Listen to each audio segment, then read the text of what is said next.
क्रांती news, आवाज सर्वसामान्यांचा। नेर यवतमाळ येथील बचाव पथकाच्या अथक प्रयत्नानंतर बिबट्याची सुटका। शिकारीच्या शोधात बिबट्या पडला होता विहिरीत।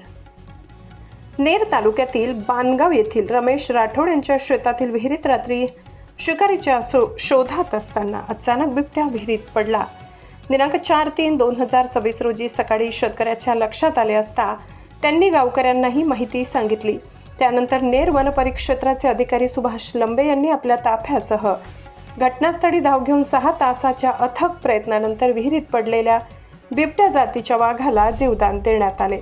त्याप्रसंगी नेर वन परिक्षेत्राचे अधिकारी सुभाष लंबे, मोहोळ नानटकर, बागडे मॅडम, RP बागडे, काडे आणि सर्व वन परिक्षेत्राचे अधिकारी कर्मचारी उपस्थित होते।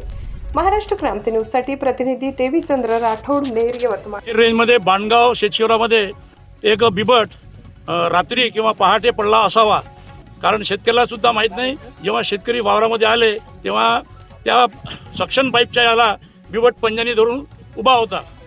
ताबडतोब लंबे साहेबांचा आराजू यवतमाळला फोन आला।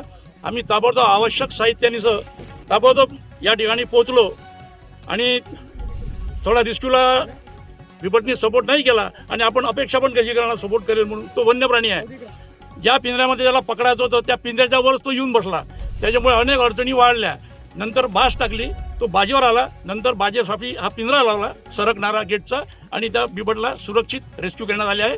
आता पुढील कारवाई पशुवैद्यकीय अधिकारी यांच्या सल्ल्याने पुढे ते काय निर्णय घेतात आणि आमचे वरिष्ठ अधिकारी काय निर्णय घेतात त्याच्यावर सगळं लंबे साहेबांचा निर्णय अंतिम राहील। तेव्हा आता पशुवैद्यकीय अधिकारी त्याची चाचणी करेल, पडताळणी करेल, पाहणी करेल आणि त्यानंतर योग्य अधिवासात या बिबट्याला सोडण्यात येईल। धन्यवाद। अशाच नवनवीन बातम्या पाहण्यासाठी आमच्या महाराष्ट्र क्रांती न्यूज या YouTube चॅनलला लाईक करा, सबस्क्राईब करा आणि बेल आयकॉनला प्रेस करा।